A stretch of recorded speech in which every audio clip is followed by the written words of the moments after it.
이번 주 장르가 머니. 장르가 뉴스 이주앤머니에서는 화폐 가치를 위협하는 뜨는 디지털 자산 스테이블 코인에 대해서 알아보고요. 장르가 리얼리티 돈선 체크에서는 중고차를 신차 가격에 팔았다는 신비한 소문을 돈선 체커 전다빈 기자가 직접 팩트 체크해봤습니다. 장르가 토론이죠. 생각이 달라에서는 비트코인과 주식 중 어디에 투자할까에 대한 서로 다른 생각을 들어봤습니다. 그럼 장르가 뭐니 지금 바로 시작합니다. 채널 고정.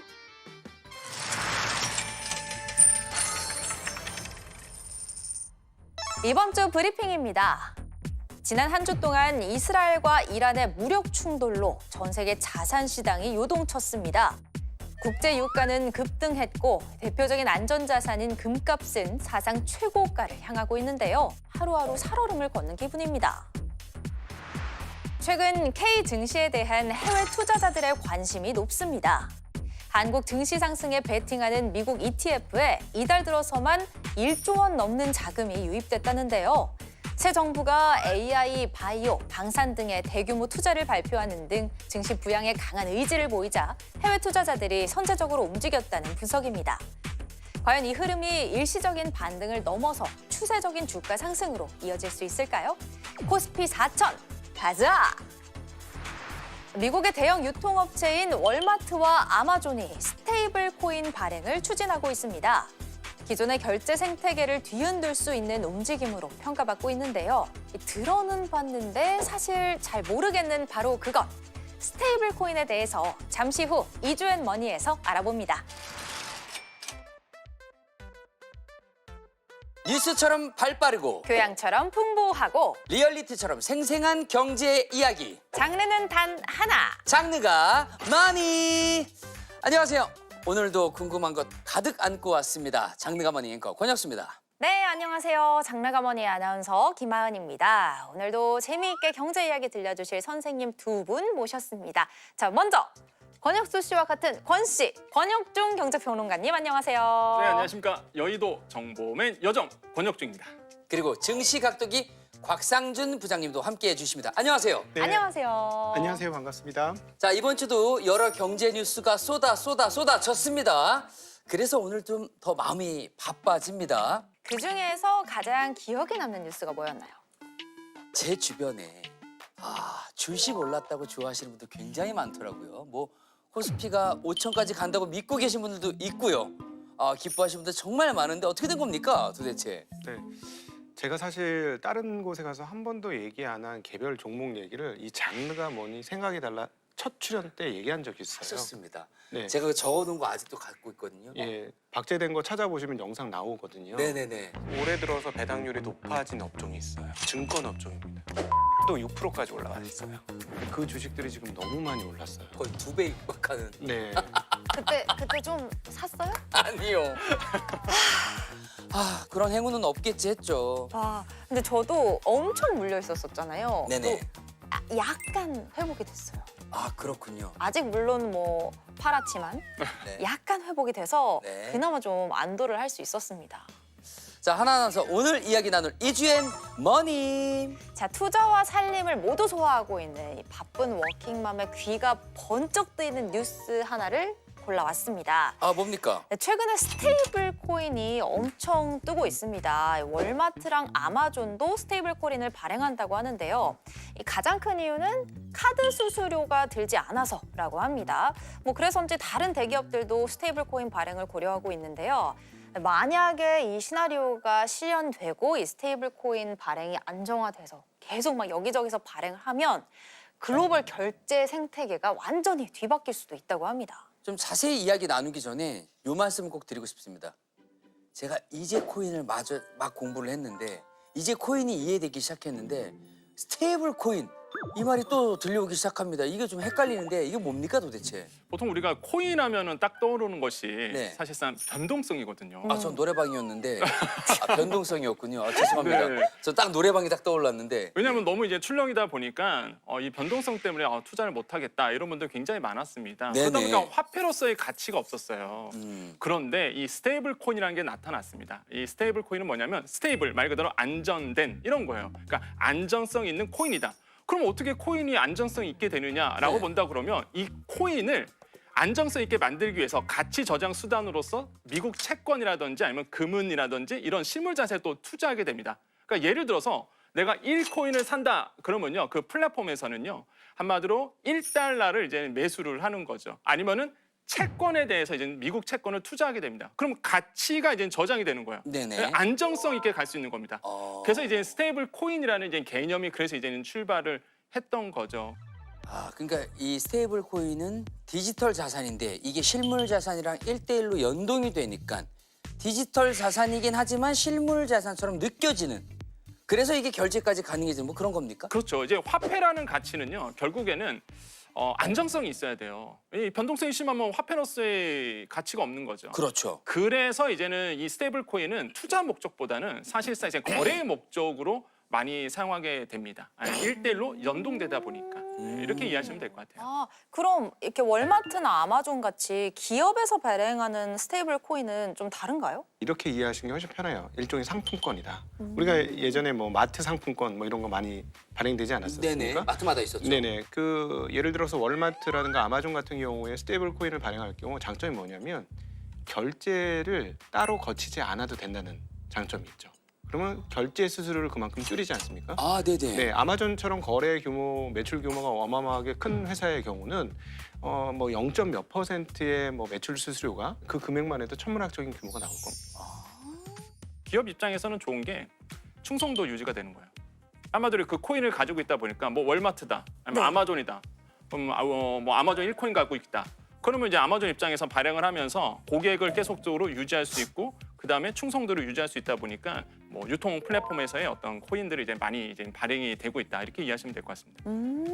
최근에 이 스테이블 코인 발행량이 굉장히 늘었다고 하더라고요. 그만큼 뭐 인기가 많아졌다는 거겠죠? 네, 그렇죠. 아무래도 이제 거래의 편의성을 상당 부분 제공하고 또 하나 이제 더 중요한 건 뭐냐면 비트코인을 비롯한 이 코인 가격이 사상 최고치예요. 우와. 예, 그러니까 당연히 비트코인을 사고자 하는 욕구들이 많으니 그것을 거래할 수 있는 스테이블 코인에 대한 수요도 굉장히 늘어나는.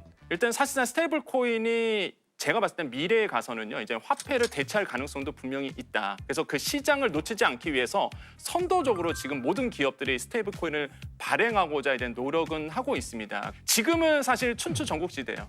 누구나 지금 스테이블 코인을 다 발행하고 있습니다. 하지만 시간이 갈수록 결국에는 진짜 스테이블 코인, 한마디로 내가 법정 화폐와 1대1로 교환할 수 있는 이런 진짜 스테이블 코인만 미래는 좀 살아남을 것이다라고 이제 보고 있습니다. 그래서 지금 너무나 많이 나오고 있는 스테이블 코인에 현혹될 필요는 없다. 이렇게 좀 말씀드리고 싶어요. 일반 저희 같은 소비자 입장에서도 좀 이게 화폐나 카드를 사용하는 것보다 나은 이점이 있을까요? 이점은 당연히 있습니다. 어떤 이점이 있냐 그러면 뭐 예를 들어 볼게요. 우리가 무역을 한다고 가볼게요. 내가 수출업자입니다. 그럼 미국에서 달러로 받을 거잖아요. 네. 그럼 달러로 받는다 그러면 달러 받은 다음에 미국 은행이 통해서 중앙결제은행 통해서 다시 우리나라 은행 통해서 원화로 들어올 겁니다. 근데 이 과정이 2, 3일 걸려요. 근데 그 사이에 만약에 환율 변동이 일어나면 환차 이익도 일어날 수 있겠지만 환차 손도 일어날 수 있거든요. 그렇죠. 근데 만약에 스테이블 코인을 가지고 거래를 한다. 그럼 그 즉시 움직입니다. 그러면 환율 변동에 대한 리스크가 해지가 되는 거죠. 위험에서 벗어날 수 있어요. 그래서 이런 상품으로서의 어떤 이점은 분명히 저는 있다라고 생각을 해봐요. 그래서 요즘에 스테이블 코인을 가지고 환투자하시는 분도 좀 나오고 있습니다. 문제가 뭐냐면 지금 들으시는 분들 상당히 생소하겠지만 내 주변에 아무것도 없던데? 내 주변에는 없는데 이게 그렇게 많이 유통이 돼? 이런 생각을 하실 거예요. 아, 네네. 근데 실제로 많지 않은 거예요. 네, 그건 그렇게 보신다면 왜 스테이블 코인이 이렇게 유행하게 됐는지를 살펴보면 그 배경에는 기존의 화폐에 대한 의문이 많이 생겼기 때문이에요. 스테이블 코인 들으시는 분이 지금 되게 머리가 혼동스러울 거거든요. 이건 또 뭐야? 이렇게 될 건데 지금 사실 세계 금융시장, 화폐 시장이 바로 그 상황입니다. 이건 또 뭐야? 라는 상황이죠. 트럼프 당선 이후에, 집권 이후에 달러 가치가 한 10% 정도 지금 빠졌습니다. 네네. 그러니까 이게 정신을 못 차리겠는 거예요. 이 스테이블 코인의 앞선 근원적 코인이라고 한 비트코인이 왜 만들어졌느냐? 리먼 브러더스 사태라고 미국의 금융위기가 있었습니다. 미국의 금융위기가 사태를 막겠다고 중앙정부에서 한 일이 뭐냐면 무한정한 돈 찍기였어요. 화폐를 무한정 증가시켜서 증발시켰습니다. 그러니까 실제로 가치가 증발해 버리는 거예요. 그러니까 이 모양새를 도저히 참을 수가 없으니 권력자에 의해서 우리는 가만히 있었는데 우린 열심히 일해서 월급 받았을 뿐인데 권력자들에 의해서 돈 가치가 날아가 버렸네. 우리는 뭐야? 우리 이런 데서 좀 자유롭게 살고 싶어. 그래서 만들어진 게 바로 비트코인이었고요. 예, 비트코인의 개념이 확장되고 있는 과정에서 생긴 게 바로 이 스테이블 코인입니다. 그러니까 기존의 화폐 시스템에서부터 자유로워지려고 했는데 문제는 뭐냐면 한 군데에서 나오면 통일성 있게 나오면 우리가 좀 이해하기 쉽죠. 네. 근데 지금 오늘 얘기 나누었던 것처럼 너도 나도 만들고 있는 거예요. 네네. 그러니까 좀 혼동스럽죠. 그러니까 근원적으로 달러 화폐에 대한 고민이 생기는데 이 트럼프께서는 또 자기가 그 스테이블 코인 만들겠다고까지 나서니 네. 이제 모든 통화들이 굉장히 혼돈 속에 빠지고 있는 그런 상황이다라고 볼 수 있고 그러다 보니까 이런 스테이블 코인들이 엄청나게 유행하고 퍼지고 있다, 성장하고 있다 이렇게 볼 수 있겠죠.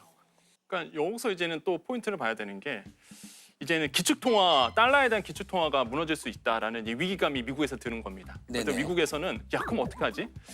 묘안을 찾아낸 거죠. 바로 스테이블 코인인 거죠. 스테이블 코인을 사게 되면은 지금의 거의 스테이블 코인은요 미국 국채를 사게 됩니다.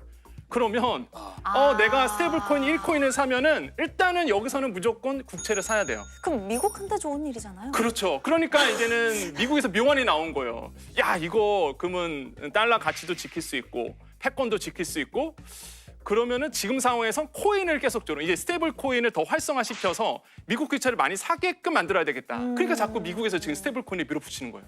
이게 다 서로 연결돼 있어요. 아주 이 금융 세상이 너무 복잡한 것 같지만 이제 이렇게 뚜껑을 열어보면 재미있습니다. 엄청 상황들이. 유기적이네요. 진짜. 아 이게 영화 이야기 듣는 것 같네요. 진짜 네. 영화 같아요.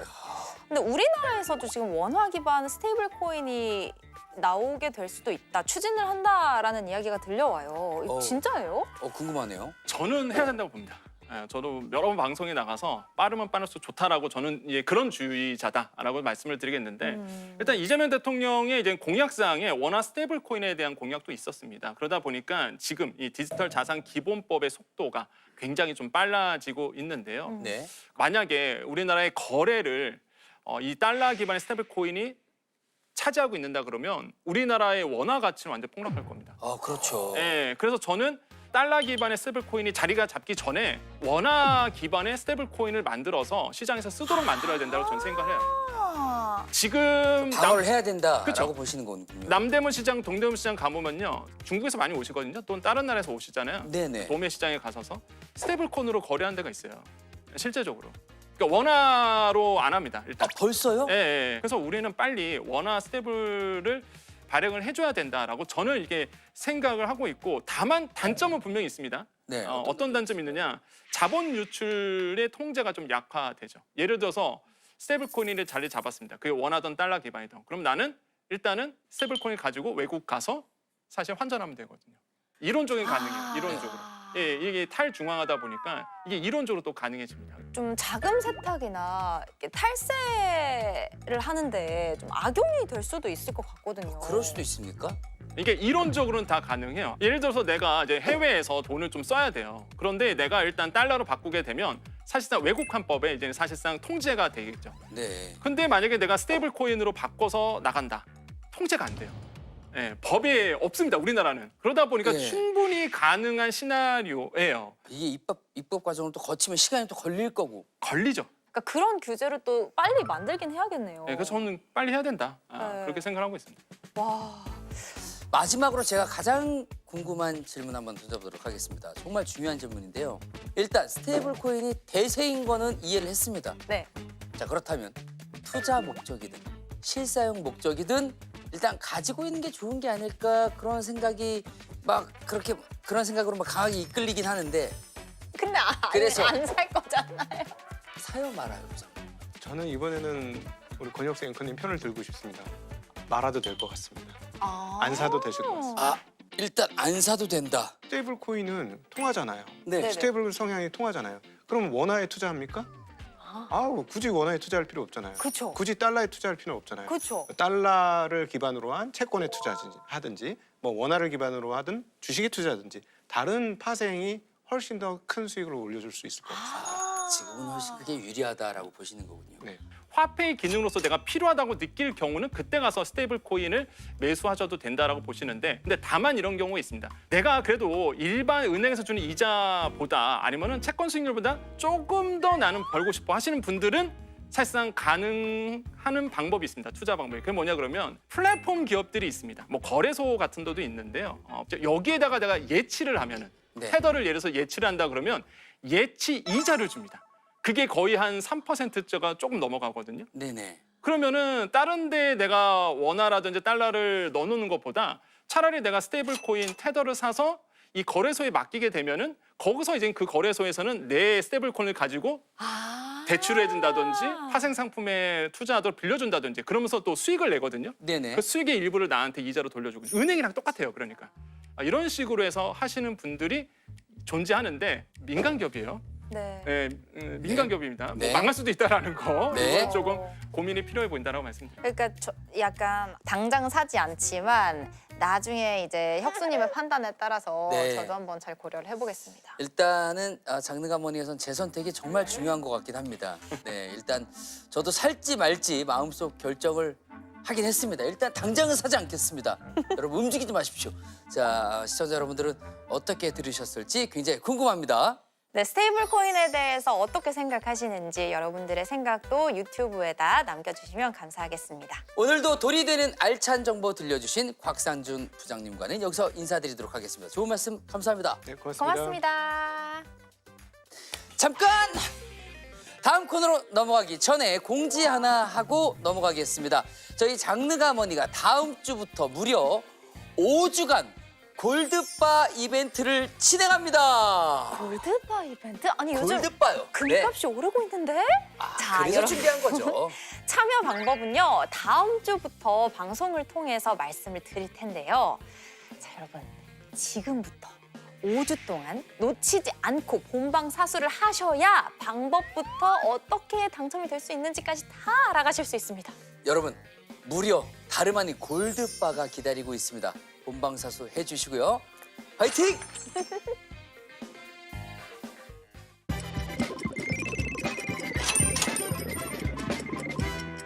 여러분의 투자에 도움이 되고자 한 주간의 기업 이슈를 전하는 돈선 브리핑 먼저 시작합니다. 국내 첫 창고형 약국이 경기도에 문을 열었습니다. 고객이 약을 직접 고르는 개방형 구조의 현장 약사는 조제와 상담을 진행하는 시스템인데요. 하지만 약사들의 반발이 거센 상황입니다. 편리함과 전문성 그 사이 약국의 미래는 어디로 가게 될까요? SK텔레콤이 신규 영업을 재개했습니다. 지난 17일 2심을 시작으로 곧이어 유심도 영업이 재개된다고 하는데요. 하지만 아직까지 유심 교체를 못하신 분들도 분명 남아 계실 텐데요. 방문을 원하는 매장, 날짜와 시간을 지정할 수 있는 새로운 교체 시스템이 도입된다고 합니다. 아직 교체하지 못하신 분들 이번 시스템을 적극 활용해 보셔도 좋겠습니다. 현대차 그룹의 총 15개 차종이 미 충돌 평가에서 가장 안전한 차로 선정됐습니다. 도요타, BMW 등 글로벌 경쟁사들을 제친 수치라고 하는데요. 국내 브랜드 자동차, 심지어는 중고차 시장에서도 인기라고 합니다. 이어지는 돈선 체크에서 살펴보시죠. 자, 이번엔 돈이 모이는 핫플레이스를 찾아가는 시간이죠. 돈선 체크 코너입니다. 네, 오늘의 돈선 체커는 전다빈 기자입니다. 안녕하세요. 아이고, 안녕하세요. 핫들과 핫템을 눈에 불을 켜고 찾아다니는 똑순이 돈선 체커 전다빈입니다. 와, 떡순이 전다빈 기자. 오늘 처음 이렇게 돈선 체크로 만나봤는데 네. 자, 첫 돈선 체크 내용이 어떤 내용인가요? 네, 요즘 커뮤니티에서 중고차를 신차 가격에 팔았다는 글이 화제더라고요. 실제로 제 남편이 집에 와서 지인이 3년 동안 차를 실컷 타고도 신차 가격에 최근 팔았다고 이렇게 자랑을 했다고 하더라고요. 그래서 너무 부럽다고 이야기를 해서 알아보게 되었습니다. 아니 근데 중고차를 신차 가격에 팔았다. 아니 그러면 누가 신차를 사요? 아니 이건 예, 사기 아니에요, 사기? 뭐 약간 뻥카라고 하죠. 뻥튀기가 살짝 있는 것 같은데. 지금 지금 사기 치는 법 예. 알려주러 나오신 거 아니에요? 아, 예, 그러실만 합니다. 저도 이상하다고 생각하긴 했는데요. 그래서 제가 이 말이 사실인지 진짜인지 한번 너무 궁금해서 직접 제 차를 몰고 중고차 수출단지로 가봤습니다. 그럼 뭔가 좀 신뢰도가 올라갑니다. 네. 네. 오늘 보고 결정을 하도록 하겠습니다. 네, 궁금하시죠? 저랑 함께 돈손 체크 현장 한번 먼저 만나보시죠. 안녕하세요. 돈이 흐르는 핫플, 핫템을 찾아다니는 돈손 체크 전다빈입니다. 오늘 제가 차에 타고 있는데요. 이 차는 3년 된 제 차입니다. 사실 제가 운전을 너무 무서워해서 주차장에 서 있는 날이 더 많은 그런 차입니다. 아, 외로운 시간을 보낸 친구네요. 네, 그렇죠. 그래서 제 차를 좀 팔아볼까 싶기도 하더라고요. 중고차를 수출하면 더 높은 가격을 받을 수 있는 걸까? 알아보러 가보겠습니다. 중고차 수출 매매 단지로 고고!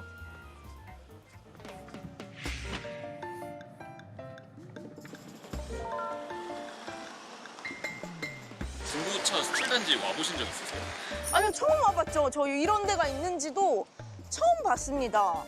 차들이 엄청 많이 세워져 있고 그리고 이렇게 외국 분들도 많이 계시거든요. 그래서 약간 이국적인 느낌도 나는데 제가 이렇게 돌아다닌다고 이곳을 완벽히 파악할 수 있지는 않을 것 같아요. 이렇게 제 차를 팔 수 있는지 물어볼 사람이 필요할 것 같아서 제가 선생님을 찾으러 가봐야겠습니다. 안녕하십니까. 중고차 수출을 전문으로 하고 있는 가볍게 JO라고 불러주시면 돼요. 아, 제이호! JO. 아, 제이오에? 제이호인 줄. 아, 제이오. 왜 네네. 제이오죠? 아무래도 한국 발음이 좀 힘든 친구들이 많기 때문에 가볍게 부르기 위해서는 그냥 JO. 제 성이 조거든요. 아. 그래서 JO 이렇게 부르는 경우에 많아요. 제이오, 제이오. 네네. 네, 그런 제이오님과 우리 함께 가보시죠. 가보시죠. 근데 진짜 여기가 엄청 모든 종류의 차량이 다 있는 것 같아요. 다 있죠. 보여주는 구급차, 아, 구급차도 있고 건설차도 있고. 건설차도 있고. 없는 게 없다 보시면 돼요. 아, 택시도 있고 버스도 있고. 굴삭기도 있고 포크레인도 있고.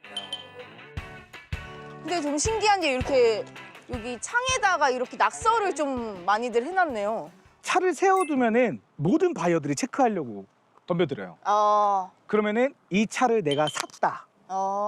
자기만의 사인을 하는 거죠. 그래야 남들이 이거 나 아반떼 H 사야 되는데 하는데 사인이 있다? 아 이거 팔렸네 하고 더 이상 체크를 하지 않는 거죠. 아, 그렇군요. 여기만의 룰. 아, 기자님 혹시 카니발 특장 차량 알고 계실까요? 그게 뭐죠? 한번 보시면서 신차가가 얼마일 것 같고 오. 얼마에 판매되실 것 같은지 한번 아니, 봐보실래요? 근데 엄청 그냥 신차 같아요. 상태가 너무 좋은데요? 그리고 내부도 거의 누울 수 있는. 이요. 오혁수님이 약간 좋아하실 듯. 저 제가 사겠습니다. 차주분께서는 1억 좀 넘게 더 주고 구매하셨다고 전 들었어요. 아, 네. 그러면은 중고차 그 매매 가격은 한 어느 정도?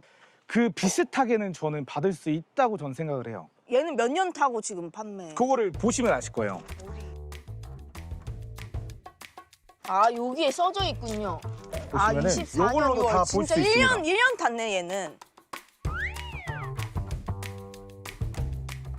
그러면은 그 제이오님이 파신 것 중에 근데 이건 진짜 안 팔릴 것 같았는데 내가 잘 팔은 적이 있다. 이스타나라고 혹시 아실까요?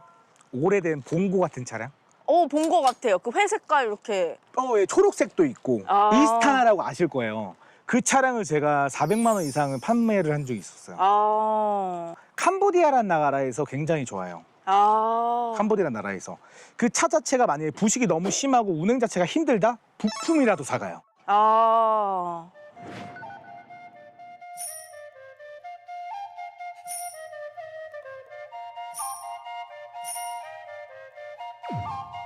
진짜 많이 다녔네요. 그러게요. 진짜 많네요. 판매하신 차량은 뭐 어느 정도의 상태였길래? 이거 괜찮을까? 이 사진만 받았는데 내가 이걸 가져와야 되나? 지금 걱정이 많았어요. 잘 팔린다고는 들었는데 이것도 괜찮아? 괜찮아. 괜찮아. 괜찮은데 형태는 있어. 똑같이 좋은 금액에 아, 그렇군요. 이상하죠. 저 정도면 폐차해야 되는 거 아닌가요? 어머. 국내 시장에서는 폐차가 돼야 될 수준인데 팔린 차들이 대부분인데요. 아무래도 우리나라에서 수리를 하는 것보다 해외에 가져가서 더 싸게 수리할 수 있는 방법은 이 친구들이 더 잘 알기 때문에 그에 맞게 가격 흥정을 해가서 잘 사가죠. 저렇게 범퍼 없이도 아, 팔릴 그럼요. 수 있는 것이 바로 뭐 바퀴 없이도 중고차 사가는데, 뭐. 수출 시장이다. 때마침 중고차를 구매하러 온 파키스탄 바이어를 만날 수 있었는데요. Where are you from? Pakistan. 파키스탄. 압둘이란 친구. This car is no good condition. For I take picture. After I send my brother. My brother say okay. So I will buy for the car. Why? Because Korea car and spare part and all price good price for good business. 이거 여기 소나타 이거 데미지 있죠? 이거 데미지 있죠? 이거 cheap price. Only bumper damage 있죠? 압둘 바이. 그렇다면 한국 중고차 수출이 이렇게 활기를 띠게 된 이유 뭘까요? 수출 시장이 작년 말부터 올해 초가 갑자기 금액이 그때부터 상승하기 시작했어요. 왜 때문이죠? 그 이유는 이제 튀르키예하고 이제 시리아라는 나라 때문에. 시리아 같은 경우에는 원래도 차량을 수출을 했지만은 관세도 굉장히 비싸고 이 전쟁 국가였기 때문에 차량을 가져가는 게 어느 정도 리스크가 좀 있었어요. 근데 이 종전이 좀 나면서 이제 어느 정도 규제도 완화가 됐고 그러면서 이제 차량을 11년씩 이상으로는 모든 차량을 다 가져가게 됐죠. 지금 이런 중고차 시장들을 사가는 나라 자체가 이런 인프라 구축이 잘 안 돼 있는 나라들이 대부분이에요. 그렇다 보니까 요즘 들어서 수요가 조금씩 많아졌어요. 그러면 이게 근데 일반 소비자분들한테는 러시아 대란으로 명명이 됐어요. 말을 좀 조심해야 될 것 같은 게 러시아는 지금 아무래도 전쟁을 하고 있기 때문에 우리나라랑 무역 자체가 바로 안 되는 걸로 저는 알고 있어요. 물론 더 잘하시는 분들도 많으시겠지만 그러면서 이제 러시아에서도 지금 BMW, 뭐 아우디, 벤츠 브랜드들이 철수를 했죠. 그러면서 거기서 손님들은 BMW나 아우디, 벤츠를 차량을 사고 싶을 때는 주로 옆에 있는 나라 키르기스탄이라는 친구들한테 발주를 넣어놔요. 그러면 키르기스탄인들이 주로 체크를 하러 옵니다. 러시아 대란이라고 명명된 이유가 그 러시아뿐만 아니라 그 주변 러시아 주변 국가들의 어쨌거나 수요가 늘어나면서 일어난 일이다. 맞습니다. 근데 러시아가 이 전쟁을 일으키면서 사실 뭐 외국의 그런 자동차 브랜드들도 일부러 이제 거기로는 수출을 하지 않고 있잖아요. 네. 근데 이런 국가에 우리 중고차가 이렇게 흘러들어가도 괜찮은 건가요? 뭐 지금 상황으로는 뭐 큰 문제는 없다 이렇게 말씀드릴 수가 있겠는데요. 하지만 이 양이 점점 더 많이 늘어난다 그러면 서방 나라, 특히 이제는 러시아를 제재하고 있는 나라의 눈치를 좀 볼 수밖에 없는 상황이 됩니다. 이야. 네. 자, 이번에는 제 궁금증을 해결해 보겠습니다. 사고 차량도 낡은 차량도 수출이 된다는데 아직 멀쩡한 제 차, 신차와 비슷한 가격에 수출할 수 있을까요?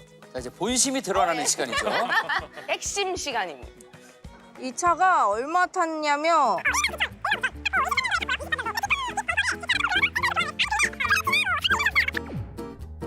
전 조금 무리라 생각해요.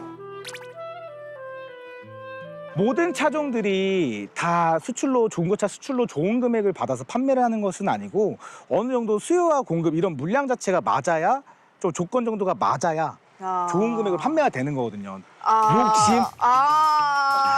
욕심까지.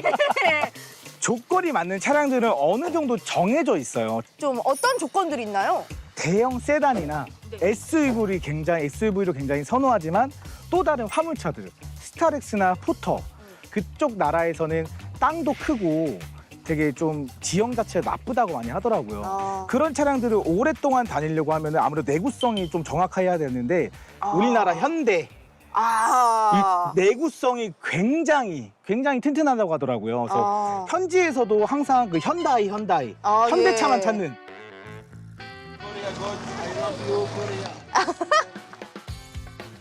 한국 차가 이렇게 인기가 많은 이유가 풀옵션인 차량들이 그렇게 많다고 해서. 그렇죠. 기왕이면 풀옵션이죠. 막 가죽 예. 시트에. 네, 맞아요. 내비에 뭐 이런 식으로 풀옵션된 차량이 많아서 한국 차가 특히 인기가 많다고 합니다. 그렇군요. 그리고 또 현대 기아차가 전 세계에서 수출되고 있다 보니까 부품을 구하기도 쉽고 정비사도 익숙하고. 사는 것도 싸게 사지만 유지할 때도 저렴하게 예, 유지할 수 있다. 그렇습니다. 뭐 이런 장점이 있는 거네요. 네. 네.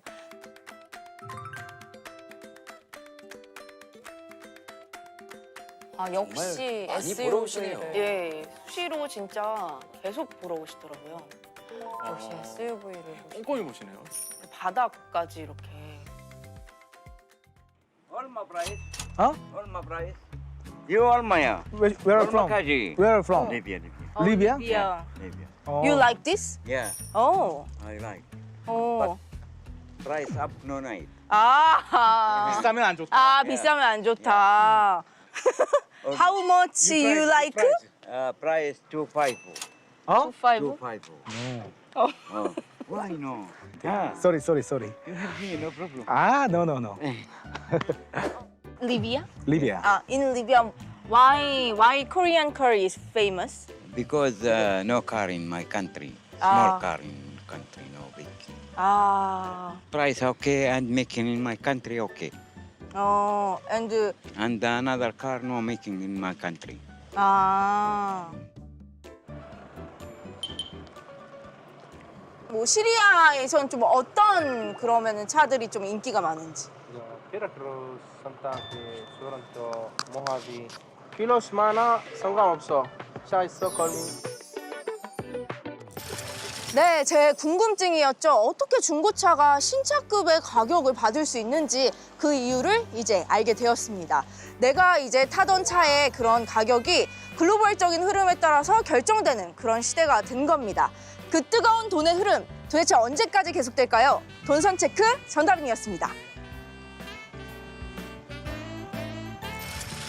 이렇게 좋은 소식 전해줬지만 차는 못 팔고 예, 소득은 없었던. 없었던. 네. 아니, 좋은 소식만 갖고 오시면 되죠 뭐. 그렇죠. 네네. 그런 거겠죠. 개인의 사사로운 욕심 버리자고요. 예. 아, 저는 사실 중고차를 국내에 팔 생각만 했지 수출 시장은 상상해본 영역이 아니거든요. 예. 너무 새롭습니다.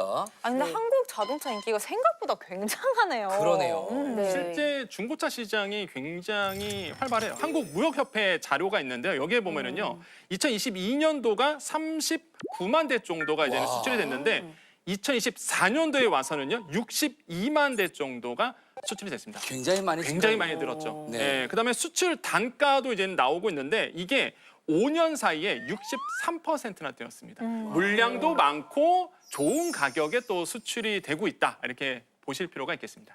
자, 그럼 다빈 기자, 중고차를 신차보다 더 싸게 살 수 있다. 맞다, 아니다로 한마디로 정리를 하면. 할 수 있기는 있다. 있기는 있다. 그렇지만 드물게 가능하다.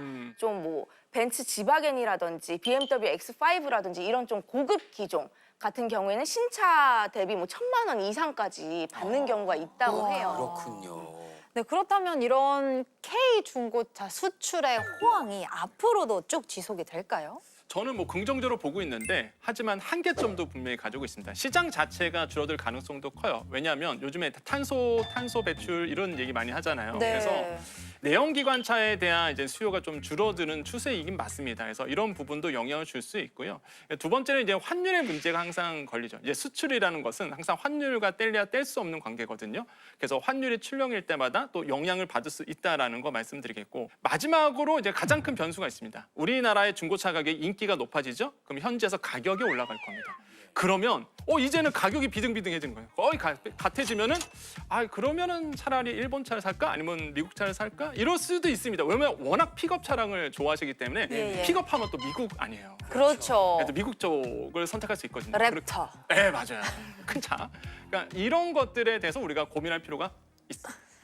자, 그렇다면 마지막으로 우리가 차를 판다고 생각을 할 때 내 차가 수출될 가능성도 고려를 해봐야 할까요? 예, 그렇습니다. 내수용 판매 차량은 좀 기준이 높아요. 높은 가격을 받으려면 연식도 최신 버전이어야 되고 또 사고 이력은 진짜 없어야 되고 이런 식으로 감가가 진짜 빨리빨리 뚝뚝뚝 떨어지는 데 비해서 수출용은 좀 그 기준이 좀 낮다 보니까 혹시나 뭐 내가 이걸 폐차하려고 한다 할 때 폐차도 비용이 들잖아요. 그러니까 그 전에 한번 문의는 해보시라. 이렇게 말씀드리고 싶습니다. 그렇군요.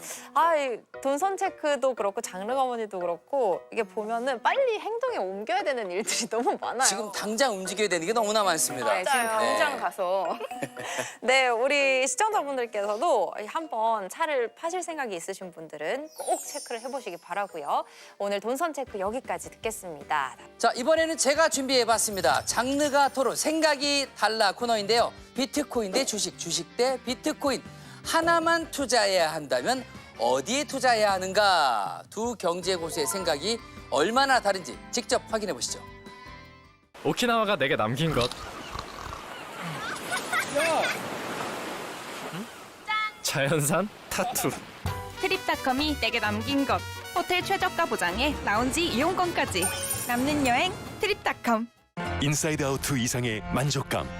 나를 이해해주는 영화. 무한한 상상력과 영상미. I'm Glorden. Elio.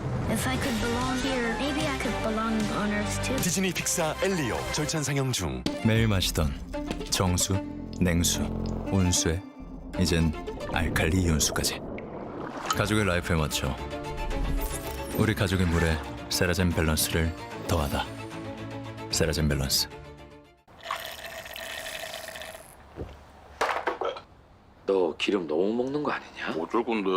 기름 먹는 엔진대 불스 원샷으로 잡는다. 연비의 샷, 불스 원샷.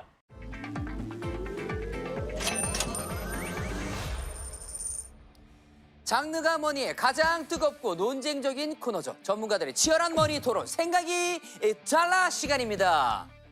여러분, 비트코인이 지난 5월에 사상 처음으로 11만 달러를 돌파했습니다. 생각해보면 2009년 비트코인이 처음 출시됐을 때 개당 가격은 0달러였습니다. 그랬던 비트코인 가격이 2011년에 1달러를 넘어섰고요. 지금은 비트코인 개당 가격이 11만 달러 가까이 됩니다. 그래서 오늘의 질문을 이렇게 준비해봤습니다. 주식 투자 대 비트코인 투자, 어떤 것이 더 나을까? 너무 궁금하시죠? 저도 너무 궁금합니다. 자, 이 뜨거운 질문에 해답을 얻고자 생각이 다른 두 분의 투자 고수를 모셨습니다. 강력한 주식너 염승환 이사님, 가상자산 전문가 김동환 대표님 두 분 함께해 주십니다. 안녕하십니까? 네, 안녕하십니까? 안녕하세요. 네, 안녕하세요. 네, 단도직입적으로 질문을 먼저 드리도록 하겠습니다. 둘 중에 딱 한 가지만 투자해야 한다면 주식 투자 대 비트코인 투자. 하나, 둘, 셋. 비트코인. 예상했던 대로 우리의 환 브라더스 염승환 이사님은 주식을 선택을 해주셨고요. 김동환 대표님은 비트코인을 선택해 주셨습니다. 자, 지금까지 사실 저희가 주식은 뭐 엄청나게 많은 소재를 다뤘습니다. 근데 코인은 실질적으로 언급한 건 처음인 것 같아요. 일반적으로 우리가 비트코인이라고 통칭해서 부르긴 하는데 암호화폐, 가상자산, 부르는 이름이 굉장히 많습니다. 이게 정확히 뭐라고 불러야 되는 겁니까? 오늘 딱 정해 주시죠. 제가 딱 정리해드리겠습니다. 네. 일단 가상 자산이 엄청 큰 범주인데 네. 이 안에 암호화폐, NFT 그리고 뭐 증거나 토큰 이런 것들이 다 가상 자산 안에 들어가요. 비트코인은 이제 암호화폐 중에 하나가 비트코인이라고 볼 수 있고요. 네. 근데 이제 최근에는 재밌는 것이 이 가상 자산이라는 법적 용어가 바뀌려고 하는 약간 그런 움직임이 있어요. 뭘로 바뀌는 겁니까? 국회에서 새 법안이 나왔는데 네. 거기에 디지털 자산이라고 용칭이 예. 디자라고 바뀌는군요. 그렇죠. 디자. 용어가 약간 바뀝니다. 가자에서 디자로 바뀌는군요. 네. 근데 가자에서 디자로 바뀌는 게 굉장히 중요해요. 가상은 우리가 이제 가짜야. 그렇죠. 뭐 약간 이런 느낌이 그런 이미지가 좀 있습니다. 그러니까 이게 마치 권혁수님이 이제 예능이잖아요. 네. 근데 과거에 딴따라라고 또 불렀잖아요. 네네네. 그러다가 요즘에는 이제 그렇게 안 부르잖아요. 그렇죠. 그런 변화입니다. 가상 자산에서 지금 디지털 자산으로 오는 변화가 굉장히 중요한 변화 중에 하나다. 어떻게 보면 좋게 바뀌는 거네요. 그렇죠. 이제 사회 인식이 좀 바뀌는 거죠. 디지털 자산. 전통 금융권 고인물이신 염 이사님은 비트코인을 어떻게 바라보고 계십니까? 사기라고 봅니다. 단 시점이 달라요. 굉장히 준비를 많이 해오셨네요. 예, 처음부터 세게 일단 판치를 크게 사기라고 이게 말씀하셨습니다. 사람 말은 끝까지 들어야 되니까. 네네네. 언제까지? 몇 년 전까지 몇 년 전까지 네. 사기였다. 아니 사실 이거는 저만 그런 게 아니라 워런 버핏도 마찬가지고 많은 이제 뭐 전문가분들이나 그 유명한 구루들도 비트코인 무슨 가치가 있냐 다 사기지 네. 그런 표현도 했거든요. 네네. 한때. 근데 지금 최근에 비트코인은 변동성이 별로 없어요. 미국의 많은 기관 투자자들이 이제 비트코인 사기 시작했어요. 그래서 아 이건 진짜 하나의 자산이 됐다. 그거는 이제 우리가 인정을 해야 되는 시기로 저도 바뀌었다. 이제는 좀 인정할 만큼 올라왔다. 근데 김 대표님 어떻게 반론하실 내용이 있으십니까? 굳이 뭐 너무 좋은데 네. 굉장히 흡족하고 네. 아니 이게 예, 또 예. 굉장히 잘 알려진 주식 고인물이시잖아요. 네네네, 그럼요. 그런데 이제 또 인정을 해주시니까 알겠습니다. 자, 그럼 지금부터 좀 더 근본적인 질문을 한번 드려보도록 하겠습니다. 염승환 이사님, 왜 암호화폐, 즉 코인 말고 주식 투자를 해야 되는 걸까요? 비트코인은 아까 제가 변동성이 많이 줄었다고 해도 여전히 주식보다 훨씬 변동성이 큰 자산이고 네. 어떤 해에는 막 1000% 오른 해도 있었지만 이게 빠질 때는 마이너스 72% 빠진 해도 있거든요. 근데 앞으로도 그러지 말란 법은 없어요. 엄청난 변동성이 있는 거죠. 주식에. 그리고 거래 시간도 거의 뭐 24시간 되다 보니까 굉장히 이제 개인 투자분들이 그걸 대응하기도 마땅치가 않고 네. 가장 결정적인 이유는 뭐 이런 변동성도 있겠지만 요 가치 평가 관점이에요. 이 비트코인 가격은 적정 가격이 얼마인지를 알 수가 없어요. 어떻게 계산을 해야 되는 거죠? 그냥 부르는 게 갑시다. 뭐 약간 이런 네, 이미지가 저도 있습니다. 약간 그런 느낌이 들어요. 네. 근데 주식은 명확해요. 엔비디아, AI 지금 칩 잘 만들죠. 전 세계가 엔비디아 칩을 쓰고 싶어요. 네. 그 주가 다시 올랐어요. 예, 기사 그러니까 들었습니다. 이걸 통해서 아, 앞으로 얼마 벌 거고 이게 명확하게 나오고 아 그럼 이 회사 가치는 얼마야? 암호화폐 뭐 정말 많은 암호화폐도 있잖아요. 알트코인도 정말 종류가 많은데 네. 이 각각을 어떻게 다 가치 평가를 하냐 이거죠. 음. 그러니까 그게 근거가 좀 명확하지 않기 때문에 합리적인 투자가 저는 좀 쉽지 않다. 근데 생각이 저는 이제 포인트가 달랐고 장점이 어떤 게 다르십니까? 이제 합리적 투자에는 주식이 더 좀 장점이 있는 것 같아요. 제 생각에도. 네네네. 근데 사람들이 합리적이지 않거든. 합리적인 건 어려워. 제일 중요한 거를 또 학교 다닐 때 생각해 보시면 어떤 애들이 합리적입니까? 공부를 잘하는 애들이 합리적이에요. 공부를 굉장히 많이 해야 된다는 거예요. 그렇죠. 이게 주식의 가장 근본적인 허들입니다. 일단 기업 공부해야 되죠. 네. 그리고 실적 발표 챙겨야 되죠. 개차 대조표, 회계 자료 뭐 이런 거 다 볼 줄 알아야 돼요. 한 번도 본 적이 없어서 제가 이렇게 됐군요. 그렇죠. 네. 그러니까 이제 감으로 투자하다가 마이너스 50% 이러면 나는 주식에 재능이 없나 봐. 제 통장 지금 보고 제가 계시는 거예요? 선생님 얘기를 하고 있나요? 제가 생각할 때 두 개 다 해봤잖아요. 코인이랑 주식이랑. 네. 1인분의 투자자로서 역할을 하는데 걸리게 되는 시간이 압도적으로 코인이 짧습니다. 코인은 펀더멘탈이 거의 없어요. 그러니까 시험 과목이 적어. 그래서 뭘 보면 되냐면 유동성만 보면 돼요. 암기 노트가 적네요. 그렇죠. 장점이 이것만 있는 게 아니에요. 변동성이 크다는 얘기는 또 거꾸로 얘기하면 뭐냐면 큰 돈을 벌 수 있다는 얘기예요. 자, 연블리님 표정이 점점 굳어가고 계십니다. 가령 아들은 경제 공부 열심히 해. 네. 주식 투자를 막 해. 네. 아침에 막 새벽에 미장 보고 막 해. 근데 엄마가 그 왠지 코인 이름이 예쁜데 찍은 코인이 연간으로 보면 수익률이 더 높은. 그러면 이제 아들이 생각할 때 아, 내가 경제 공부 왜 했나. 잠을 포기하고 내가. 그렇죠. 저는 여기에는 좀 동의하기가 너무 어려운 것 같아요. 생각이 완전히 다르십니까? 완전히 다릅니다. 네. 그러니까 일단 뭐냐면 이제 개인 투자분들 같은 경우 좀 합리적이지 않다 이런 얘기를 해주셨지만 지난 3, 4년간 시장이 또 우리 한국은 되게 안 좋긴 했지만 그 과정 속에서 개인 투자분들이 정말 이제 공부를 진짜 많이 해줬어요. 현실은 좀 많이 달라졌다. 그리고 물론 공부할 시간 없는 분도 많이 계세요. 근데 그런 분들한테 그러면 비트코인만 선택지가 있는 게 아니라 간접 투자하시면 돼요. 맡기시면 되죠. 네네네. 뭐 잘하는 펀드 매니저나 비트코인 같은 경우도 수익이 단기간에는 훨씬 좋을 수 있죠. 그러니까 실제 저도 예전에 강연할 때 그런 질문을 받았어요. 어떤 분은 진짜 암호화폐로 단 몇 시간 만에 엄청난 수익을 갑자기 냈는데 네. 정말 피땀 흘려서 정말 공부 열심히 했는데 전혀 성과가 안 나는 거예요. 네. 오히려 근데, 마이너스가 되는 네, 그런 경우도 있어요. 근데 그거는 그냥 그 시계열을 짧게 봤을 때잖아요. 주식이 어렵죠. 공부도 해야 되고 할 건 많지만 맞습니다. 대신에 그 공부 과정만 잘 이걸 기준을 자기 걸로 잘 잡아주면 평생 또 그 길을 잘 닦인 길을 그냥 쭉 갈 수가 있다. 저는 생각이 좀 다릅니다. 어떤 부분이 또 다르십니까? 어떤 부분이 다르냐면 네. 작년 요맘때쯤에 비트코인 샀다 하면 연간 수익률이 55% 정도 나옵니다. 그러면 이제 적지 않은 수익률인 거예요. 그렇죠. 그리고 비트코인 뭐 가격 차트 같은 걸 쭉 보시면 물론 부침이 있습니다만 장기 시계열로 보면 계속 우상향 해왔어요. 보통 우리가 주식 투자 뭐 해? 그러면 삼성전자 추천하지 않습니까? 왜냐하면 이게 검증됐으니까. 그렇죠. 우량한 기업이고 네. 할 게 없으면 이게 제일 안전한 선택이다. 그 비트코인이 코인계에 있어서는 뭐 코스피의 삼성전자 같은 존재다. 이 안전하다라고 생각하는 대장주를 추천했을 때 수익률이 지금은 암호화폐 쪽이 더 높을 수밖에 없다. 비트코인이 워낙 지금 아웃퍼폼 하고 있기 때문에. 어쨌든 주식도 위험성을 안고 있을 거면 금방으로 가자. 그렇죠. 아, 이런 거군요. 자, 그런데 변동성이 둘 다 있다고 치더라도 요 말씀 또 드려야 됩니다. 굳이 상태 상승. 네. 요거는 제가 자진납세를 하겠습니다. 어떤 여기 자진납세? 굉장히 여기 영향력이 큰 프로그램이니까 나와서 얘기하는 네. 건데 코인은 네. 시가총액 상위 20위, 그러니까 상위 20개 네. 말고는 가급적 투자 안 하시는 게 좋습니다. 그러면 피할 수 있다. 이게 그러니까 상패가 더 많이 된다는 거예요, 주식보다. 그렇습니까? 그러니까 이게 휴지 조각이 더 많이 휴지 조각이 되는 되는 왜냐하면 이 연불님한테 맞으면 아프니까. 네. 자진납세. 훨씬 비율이 높습니다. 상패는 훨씬 더 위험하다. 그렇죠. 라는 거군요. 네. 자, 이번에는 상대방을 자유롭게 공격할 수 있는 기회를 한번 드려보도록 하겠습니다. 서로 창과 방패처럼 부딪혀 주시면 되겠습니다. 먼저 염승환 이사님에게 공격 기회를 드리도록 하겠습니다. 얼마 전에 네? 그 암호화폐 거래소가 털렸잖아요. 네. 그래서 이제 코인베이스 주가도 제가 이제 급락한 걸로 기억이 나는데 이런 디지털 화폐에 대한 것 중에 저는 가장 이제 우려되는 게 이제 보안 문제 같아요. 더 심해질 것 같긴 한데. 보안과 해킹, 네. 사실 뭐 맞는 얘기예요. 해킹이 굉장히 위험해요. 네네네.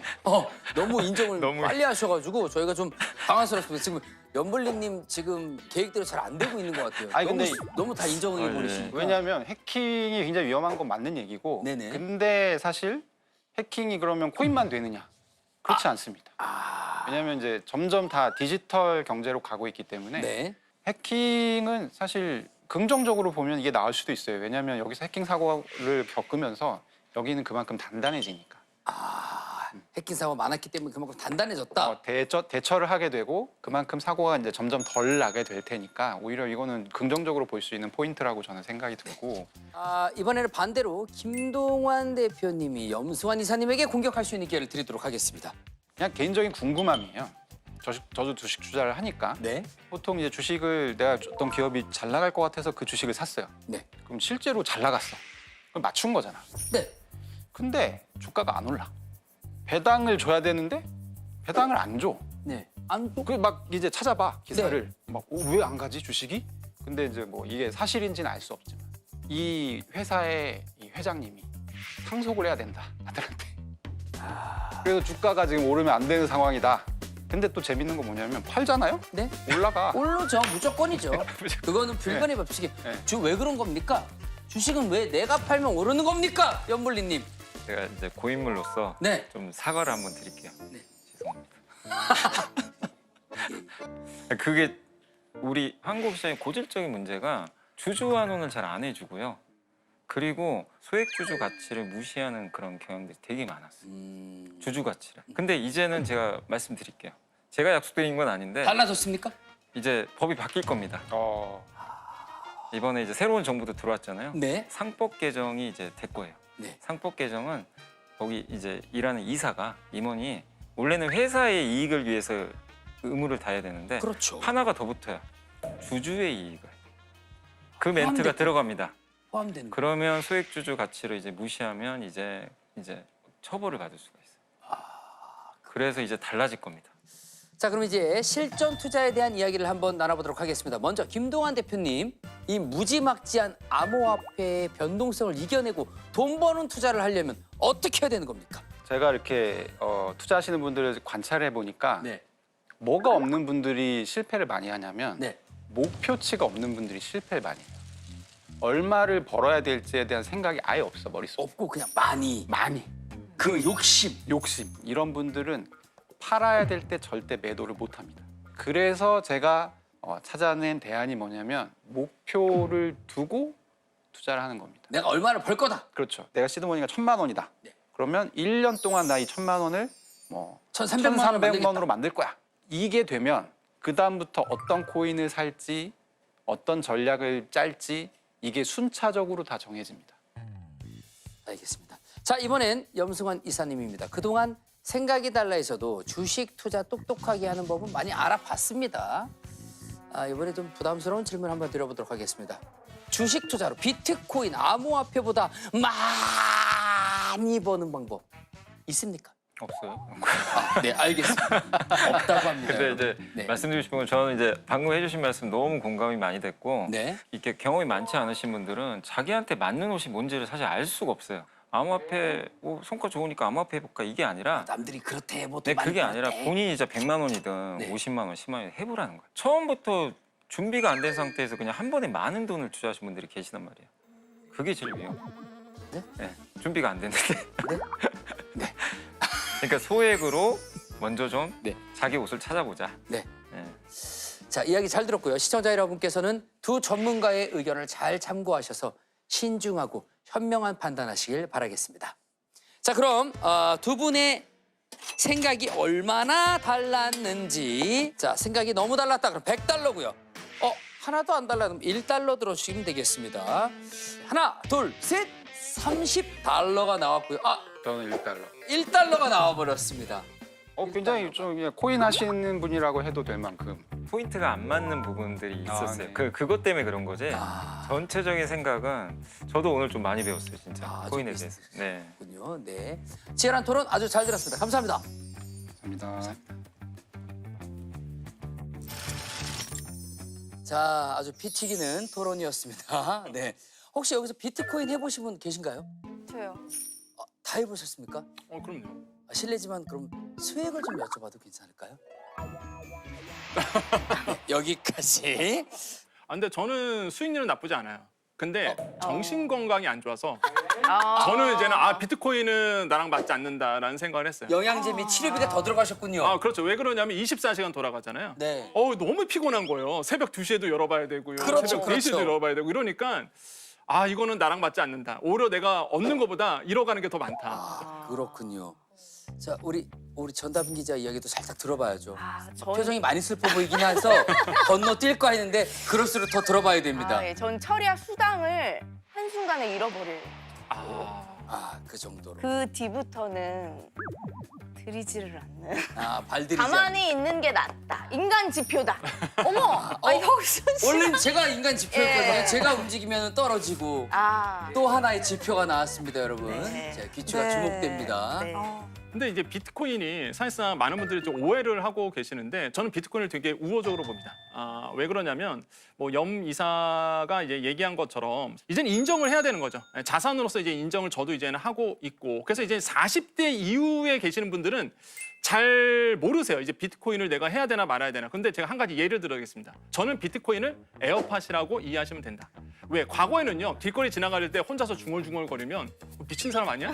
그랬단 말이에요. 과거에는. 네네네. 근데 지금은 에어팟 끼고 있구나. 맞아요. 이제는 에어팟 끼고 있구나. 이게 이해가 가는 거예요. 네. 그쵸. 세상이 변한 거를 이제는 아는 거죠. 인정할 건 인정해야 된다. 우리가 혼자서 중얼거리는 사람 이제는 이해 다 하는 것처럼. 그렇죠. 네, 이제는 이해하는 세상이 왔다. 저는 그렇게 이제 생각을 해봅니다. 그렇군요. 네. 네. 벌써 마칠 시간이 되었는데요. 오늘 저희가 소개해드린 다양한 장르의 머니 스토리 마음에 드셨나요?